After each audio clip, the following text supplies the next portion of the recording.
Ready for our first case? Please introduce yourself, state your name and DOC number for the record.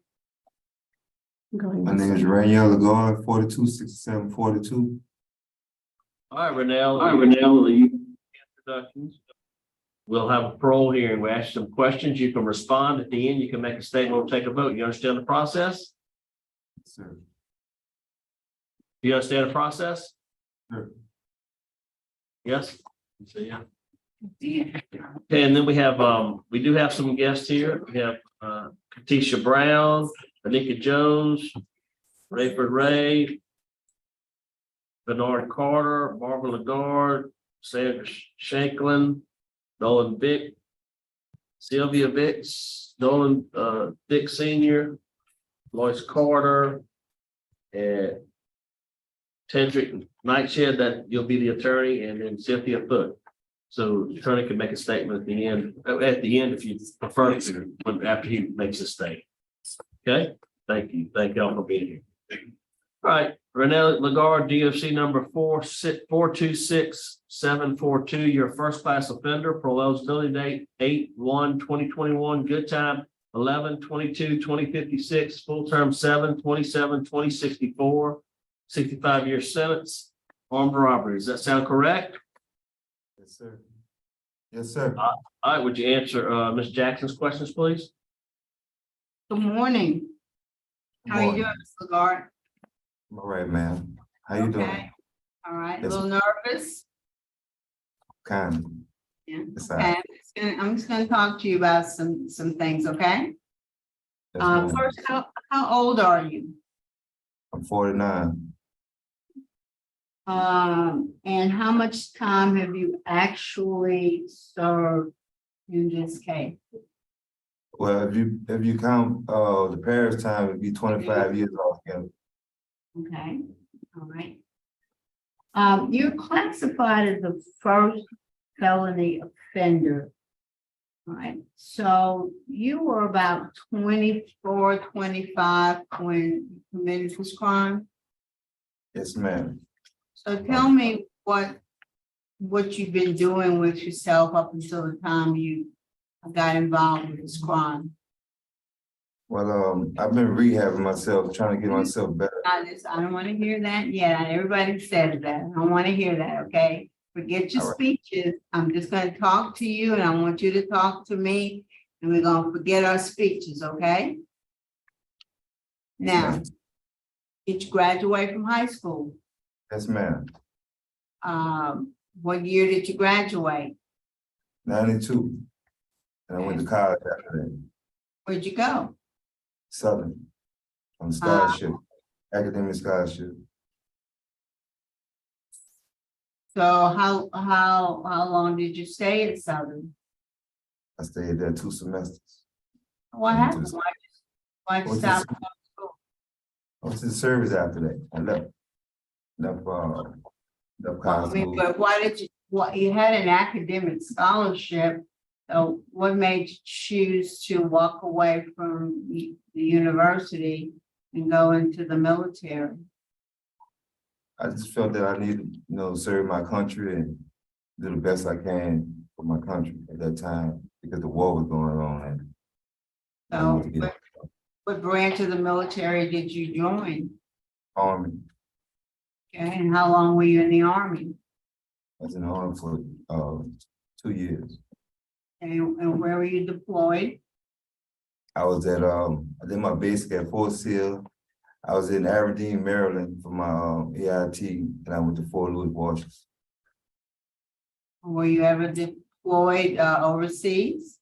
Man, No? no. Okay. So after you got out of the military, then what? I got a job. I was really supporting my grandmother and my grandfather because he had just had his 3rd stroke. And my mom, What kind of work were you doing? I was working offshore. Okay. I was doing What'd you do offshore? roustabout, deckhand, rigging. I did it all really with the drill. The driller was teaching me everything because he wanted me to be in a position where I can. So how long did you do that? I did that for about like 2 years. How much were you earning doing that? I was getting paid like 16, at first $16 an hour, and I went to like 18.80 or something like that. Okay, so that was pretty good money back then, right? Yes, ma'am. So how is it that someone who had an academic scholarship, chose going to the military, got out of the military and had a really good job, how is it that someone with that background is here today in prison serving 65 years for an armed robbery? When did it all start to fall apart? Probably the company I kept. You know, it's been a long thing with the company I kept, but I was maintaining to stay away from them and try to keep a family setting going on with my relatives and my, my people. That's about it. I got just caught up. But given your background, it seems like you should have been in the company of people who were doing positive things in the same way you were. So I'm going to need a little bit more than it was a company I kept. Were you Yes, involved in using drugs? Ma'am, I done sold drugs before. I done robbed. I done did a lot of stuff before. But the thing is that I want to unpeel the onion. I've learned from that. And the thing is that I was on the street. Ms. Lagarde, please just listen, okay? I'm trying to figure out when you fell off the right path. Everything you've told us so far would indicate that there's no reason for you to have been sitting in prison today. And I need to know the steps that led you from college to the military to offshore to being a drug dealer, being with the wrong people, and ultimately spending the last 24 years in prison. I need to know how that happened. It happened because I just went and took the wrong path. I wasn't thinking. I wasn't thinking straight, and What caused the bad thinking? That's what I'm trying to get at. What caused this bad thinking? probably me in the streets and being around people I had been around for years, for us hanging in the streets, and one thing led to another.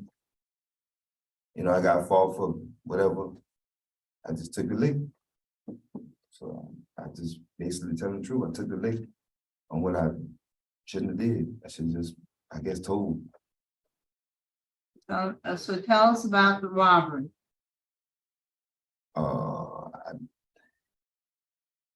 The robbery happened. Tell me about the robbery. Basically, the place was robbed. Went in there. They robbed the place. Who was involved in the robbery besides you? Oh, it had 3 other people involved besides me. Well, tell me about that. Tell me the whole plan. Tell me what happened. Basically, I knew the people that did it, and they robbed the place. They included me there. They put me on the scene. I didn't say anything. What do you mean they put you on the scene? Yeah. Put yourself on the scene. The my co-defendants put me on the scene. I I didn't, didn't put you on the scene. because they said I was there. So you're now denying that you were there? Denying that I wasn't there, but basically I need to say I had a part of doing it. I'm taking charge for it. I'm struggling here, Ms. Lagarde. You're serving a 65-year sentence for an armed robbery.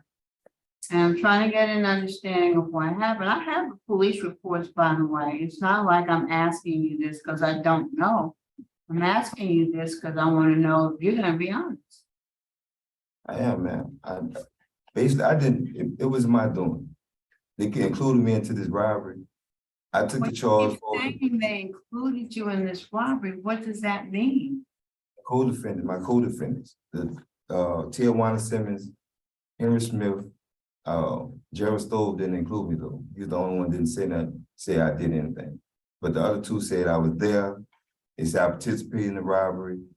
And, you know, when they got cross, whatever they did in court, cross reference with them, they got caught in lies, but they still went, they still gave me trouble. Okay, let me just get this. Your story is you weren't there, you didn't have anything to do with it, and that's your story, and it's basically what you're saying.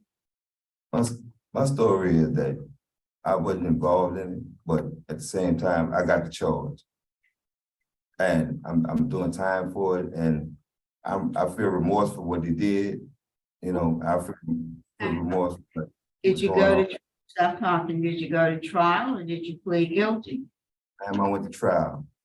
And so they obviously had to have some evidence against you, right? And they didn't have nothing but hearsay, word of mouth, which is not trialable in the court of law. They had hearsay. Well, I'm a judge, I'm a lawyer, I know what can come in the court. Okay, I don't need you to tell me the law. I need you to tell me the truth. And Yes, ma'am. I will tell you right now, telling the truth is probably one of the most important factors I look at in deciding whether I think somebody's ready to get out. Yes, ma'am.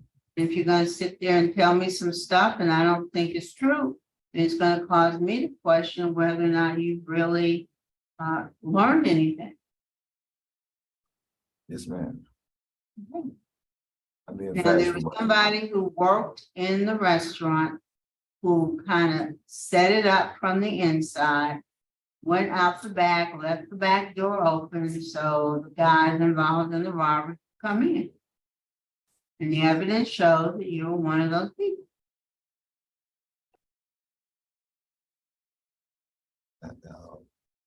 Not to the, you know, Okay. not to what they were saying. I wasn't involved, man. Honestly, I wasn't involved. But the thing is, Then the what are you taking responsibility for? I'm taking responsibility for my actions I did What were your actions? outside of that. Being in the presence of these people, you know what I'm saying, period. In the presence of where? On the streets, as far as in their company, we being in the same presence together, doing things together, you know, that I'm taking fault for that. That's my responsibility for that, because I was wrong. You know, I should have seen what this was coming about or what they was doing or whatever was going on. I should have seen it ahead of time, you know. And at the time, you know, probably I was included because the girl that was set it up or whatever she did, I was messing with her at the time, and I left her alone. She was pregnant at the time, so I left her alone. And I guess she probably might have been upset about that. You know, I just got caught up bad. I'm just telling you, Mr. Lagarde, for me and probably for the other members on this panel, we look at truthfulness, and I'm gonna leave it right there. I'm not coming back to it anymore. I'm giving you a chance to, you know, tell us your role, and you told it, and so we're gonna leave it at that, okay? So let's talk about something that's kind of not in dispute. You have had 75 disciplinary write-ups, correct? Yes, ma'am. You're not Yes, gonna ma'am. do that, are we? Yes, ma'am. And you have lost a lot of good time as a result of all of these write-ups. And you've had a lot of them in 20 and 21 and then 22. In June of 20, you got a write-up for contraband, which is a mojo, and you got 90 days, correct? Ma'am, yes, ma'am. In July of 30th of 20, you had a 14, which is intoxication. Is that correct? Yes, ma'am. In October of 20, you had a defiance. What was that about? October 20th. October, the write-up was October 31st, 2020, Rule 1, which was a contraband, and you lost 60 days of good time because of that write-up.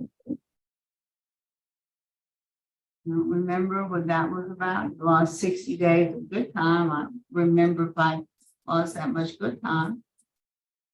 I think they had put me on an investigation. They was saying something about my Bible, my Quran had some mojo in it. They tested it and didn't come out to be mojo. And me and I think the sergeant got in an argument about it because I'm telling him, why would I put any drugs in my Bible or my Quran? It doesn't make sense to me. That's a total violation.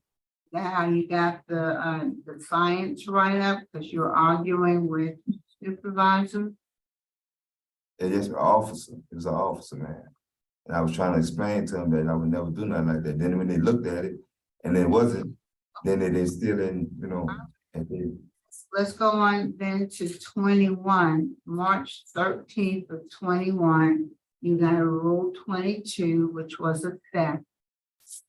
What was that about? they said I lied. They said I lied. I was Rule Well, 22. they brought you up for a theft. It both ways. It says theft and it says lying to the officer. They said I was lying, but I was trying to tell them I didn't lie. They, I didn't steal nothing. They were saying I was. So, okay, well, let's go on to June 3rd of 21. You had 2 write-ups for contraband. Remember that? No, man, not all right on top. Well, let's go to well, I can't tell whether this is the 17, I think it's 12. You had a defiance. And you lost 90 days of good time for the defiance. You want to tell us about that? June 12th. What year, man? 21. 21. I can't tell you exactly how that happened.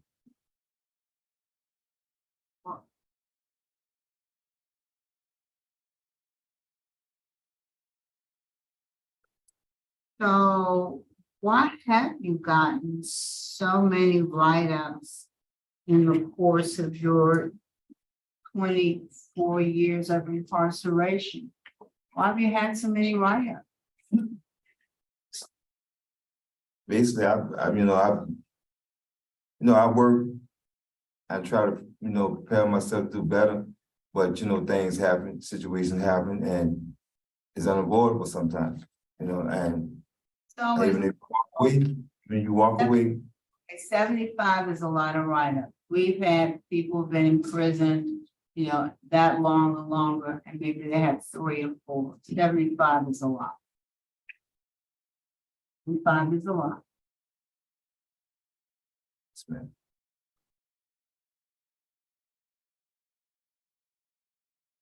So let me try.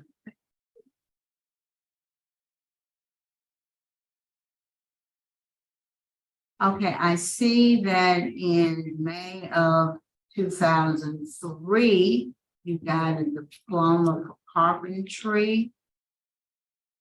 In 2005, you took automatic transmission technician. You had also in 05 engine repair and HVAC. So you've taken some trade related courses. What is your current job in prison? Right now, I'm a dorm order right now. And how long have you had that job? Well, I just got here. And when they switched me to How the long? honor How long have you been in Allen? since, November. Where have you spent most of your time?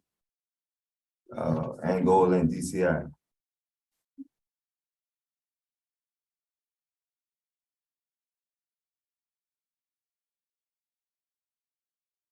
I see you've taken some faith-based programs.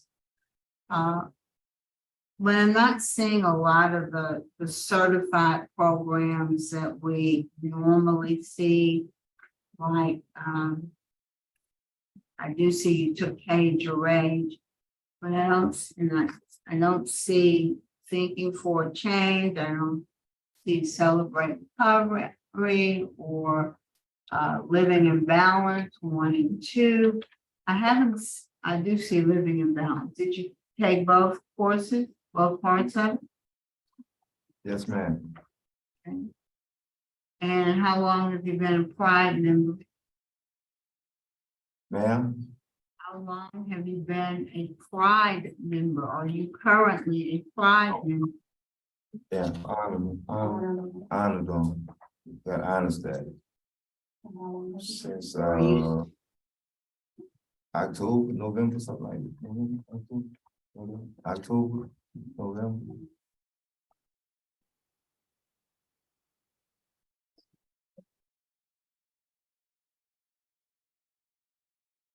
So tell me the programs that have been most beneficial to your rehabilitation. The best program I think was very beneficial was, I think the Bravo program. The best. What? The Bravo program What that is they it? have. Tell Dealing me with about vet. it. That's, it's like a self-help program. It's pertaining to, bettering yourself, rehabilitating yourself and, But tell me about it specifically, because they're all designed to better you, but what was it? What did you get? What did they teach you? What did you take away from it? but the best, the most important thing I got from that was, a word called recidivism.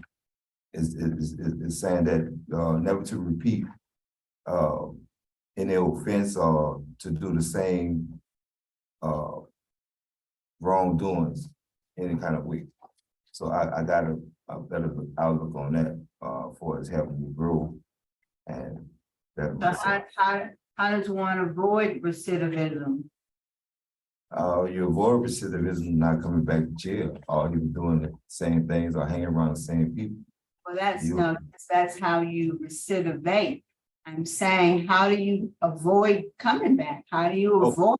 What did they teach you to help you avoid recidivism? You can see the, to my forest, like the people you hang around and the things you do, you know exactly what to do because you have structure now for us in your life, for recidivism. You want to repeat the same thing and come back to be incarcerated or come back and do the same thing, for us being repetitive in the, No, but what tools did they give you to help you make better choices? you know, they teach you that, you can branch out for us going to different clubs, meetings and different things like that, groups.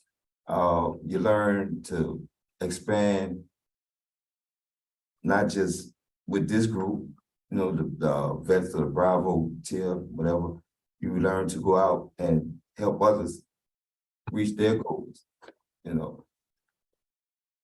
And that's what I try to do. I try to do the best I can for us helping others. And keep them from repeating the same thing they do, show them their faults as well as see my faults. about me being exempt. Stop talking for just a moment. You've acknowledged being a drug dealer, and we'll talk about that a little bit, but what kind of drugs have you personally used? I done smoked weed before. Anything Yes. else? Yeah. What kind of drugs were you selling? I done sold cocaine before, and I done sold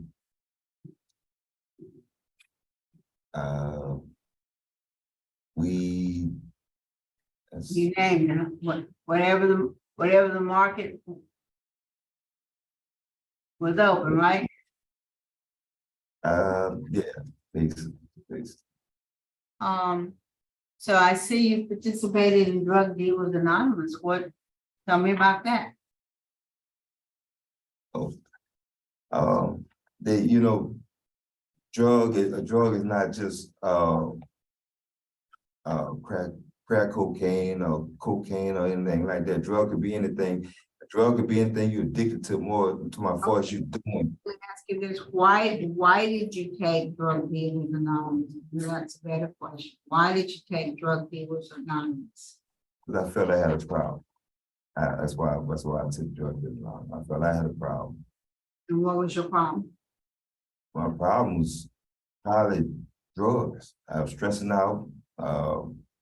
So selling drugs was a stress reliever for you?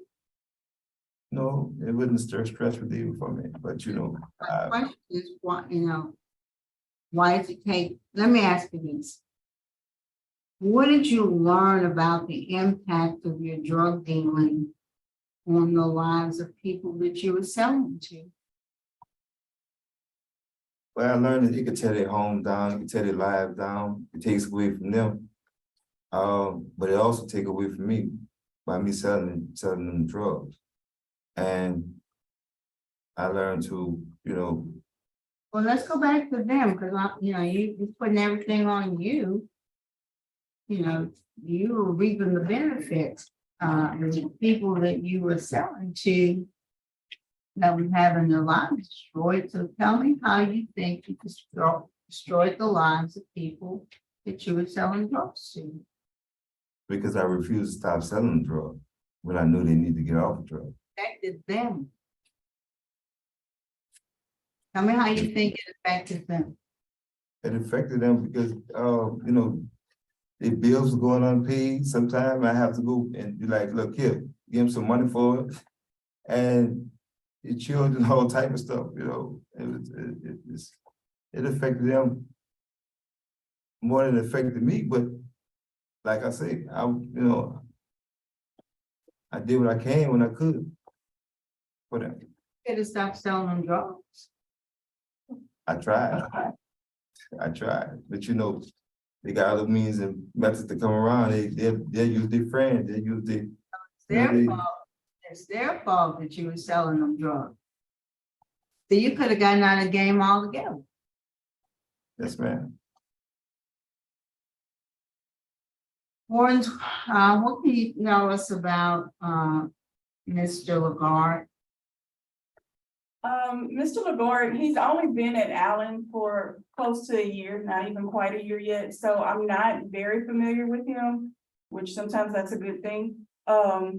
However, I would just say, his record speaks for itself. I don't want to say anything that would harm his chances, but I don't have a whole lot to say that would help his chances today.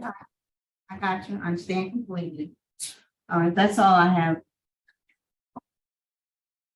All right, now we hear from Miss Katisha Brown. Make a brief statement.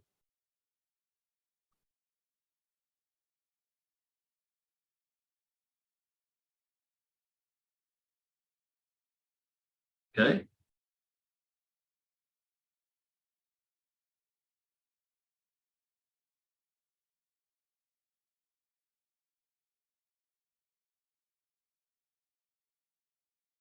All right, you want to make a brief statement? Hi, yes, I apologize. I was on mute. I'm trying to unmute myself. Yes, I've known Ranielle for a very long time. We just found each other again after 13 years. So I've known Ranielle to be a good person. I've seen the change in him, and I believe in him. I believe that he's rehabilitated, he's changed his ways, and I feel like he should have a chance to live his life a free man. All right, thank you, thank you. Now, brief statement from Mr. Marvin Lagarde. Yeah, you stand right there, yes, sir. Just make a brief statement right there, yes, sir.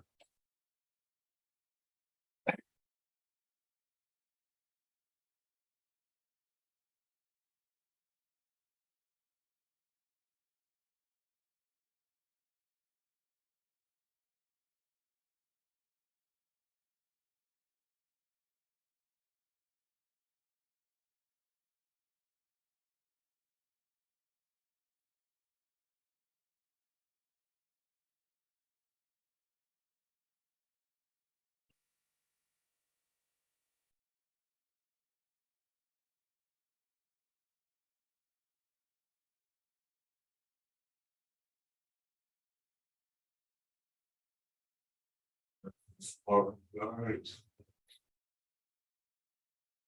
Read that.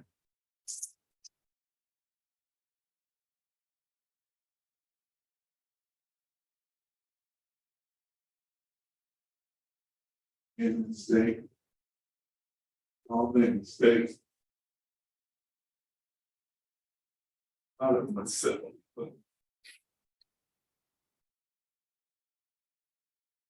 Parents, not.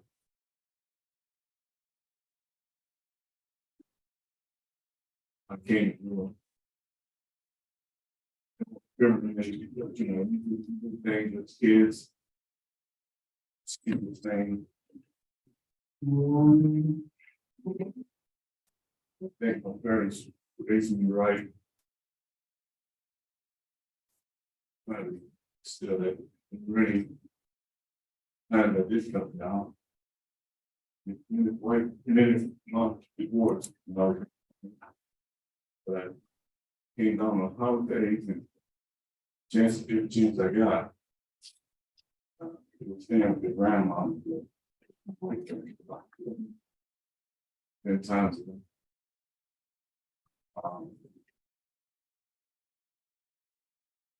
I do feel that he can. He can grow and live a good life. He's been with the community. To the American journey. Decent job. Family. Value assets.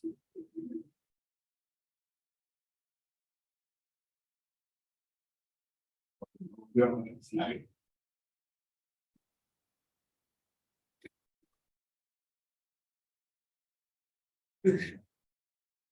And I woke up. And I think the last time I was in a courthouse. Or a courtroom with his son, brother. And the judge said, "We can speak up for him." I said, "My son, he come home with me." And the same ready. He come home with me. I'll take care of him.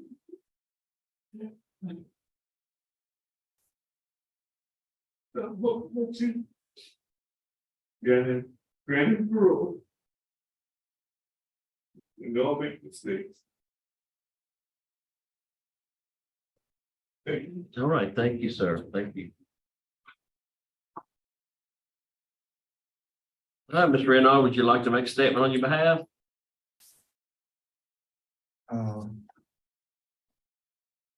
I just thank y'all for the opportunity to be able to be in front of the parole board. I have remorse for things that have happened to to people that have it affected to. And, I'm willing to do what it takes to go out there and be the best myself and accomplish things that I need to do to be successful in society. And I'm just trying to just do the best I can to get home to my family.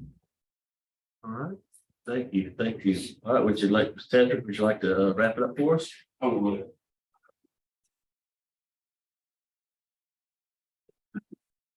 Thank you all. The pretty unique position for me. I've known Ranielle most of my life. We're from the same place. Played sports against each other in high school. They came to college. Very familiar with Terrebonne Parish. Practice there. Actually, practice from J. Jackson here. One of my occasions. I'm here to make excuses about what transpired. That's not the job. I don't think any of the people here are here for that. Question is whether or not he is successful as a rehabilitator, and you all feel he should be released. It's difficult to say for a person in this particular instance, not a career. Look at his record, his background. He used to call it going 0 to 100. He went from 0 to 100 and just saw fit to give it a significant amount of time. Most of his 20s, all his 30s, all his, it could be 50. Not that that's an excuse for that. I'm not making. Heard just talk about a significant amount of write-ups, and as I hear about that, I always think about myself, how it would be living in custody. It's a very unique position, and I don't take it lightly. Position you all are in. To have to see a person and get a snapshot of who they actually are. An hour, 30 minutes, 15 minutes of reading those things. I do know there are a ton of people here, there's family, that he has a place to go when he gets out. I wouldn't be here if I didn't believe in it. Be here if I didn't think it worked. I felt like there were some things I wish he would have answered differently when being interviewed just now, because I felt like it was important for him. And I'm saying this with him listening to acknowledge and accept responsibility, but I don't know what it's like to be locked up for 24 years. This will be the first chance you have. I know I would be nervous. I would appear in front of the Supreme Court, and I'm kind of nervous right now. Because I know it's at stake for him and his family. And so that being said, I know there are a lot of factors involved when you guys make the decision. The rehabilitation is one. And I don't know how in a non-murder, non-aggravated rape instance, you get first-time offenders with this magnitude sentence. And I just hope that's a fact.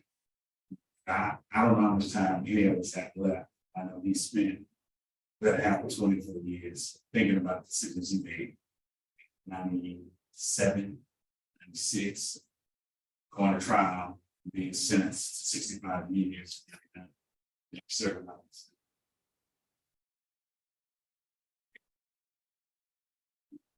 That is what it is. Thank you all for your time. I hope as much as it's inability to answer certain questions today, the ability to go back and be a part of society again. Thank you so much. Thank you for your comment. All right, now prepare to vote. Ms. Jackson. So far, I came into this hearing today hoping that I could give you some relief. because 65 years on the first offender is really an extraordinary sentence. And I was hopeful that I would be able to give you some relief today. But I can't. I cannot. And I'm not judging you on what happened 25 years ago, because we know that people change. What I'm judging you on is the last 24 years, and actually the last, 2 or 3 years. You've lost 979 days of good time credit. That's over 2.5 years that would have come off of your sentence, but for the fact that you got all those write-ups. You didn't take responsibility for the crime, which I gave you every opportunity could. I kept telling you how important it is to be honest, and you still couldn't do it. And then when I went through the write-up, it was always, oh, it wasn't like that. Oh, it didn't happen like that. Oh, I didn't do this. But yet you lost 979 days of good time credit. When I looked at the programs you've taken, they're not programs that really do a whole lot to address whatever it is that brought you here. You didn't take the kind of programs that you needed to take to really have any insight into who you are and how you got yourself into this situation. And I kept giving you opportunities to try to explain that to me.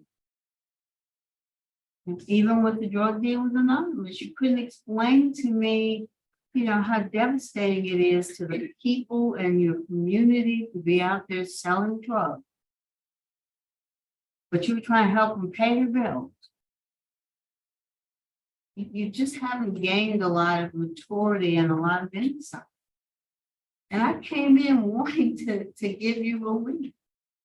I really did. That's a long time to receive for this kind, it's a serious crime, but it was an inside job. I came in wanting to help you, but you didn't give me anything to help you with. So for me, I don't think you're ready. I don't think you've taken enough program. I think you're disciplinary, and the warden said, I don't want to say anything, I can't say anything good about him. I don't want to say anything to hurt him, but his record speaks for itself. And it does. And so you need some more work. There's a lot more you need to do to be prepared to be released. And it's kind of sad because you and Mr. Nightshade grew up together. And your paths have taken dramatically different courses. You had every opportunity to be where he is today instead of where you are now. So for me, you haven't demonstrated that you really met the standard of rehabilitation that we would expect to see from someone who's been incarcerated for 24 years. So my vote today would be to deny and encourage you, one, to stay right up free for a longer period of time, and two, to get into programs that can actually deal with your issues and particularly victim awareness. But my vote today is deny. Good luck to you, Mr. Lagarde. Ms. Renato. Mr. Lagarde, I'm hoping, first I want to say thank you for your service. You mentioned that you served in the Army. Thank you for that. I'm encouraged. I think maybe moving to Allen is going to help you out a lot, give you some other opportunities that maybe you didn't have where you've been before. It's been over a year now since you've had a write-up, so that's encouraging. So maybe you're turning the corner in that regard. I'm hopeful. So I do agree, though, for me, I need a more sustained period of time where you write up free. You got a year under your belt, that's good. I need a little more time. My vote today is to deny, but stay the course that you're on now. Take some programs, reapply when you're eligible to do so. All right, 2 votes to deny. I'm also gonna vote to deny your parole for the same reasons as stated, but just keep working hard, try to have another opportunity. You'll have another opportunity. 3 votes to deny. Today your parole's been denied. Good luck to you. It's 11:25. We'll adjourn at Allen. Thank you, Warren. Yes, sir. Thank you.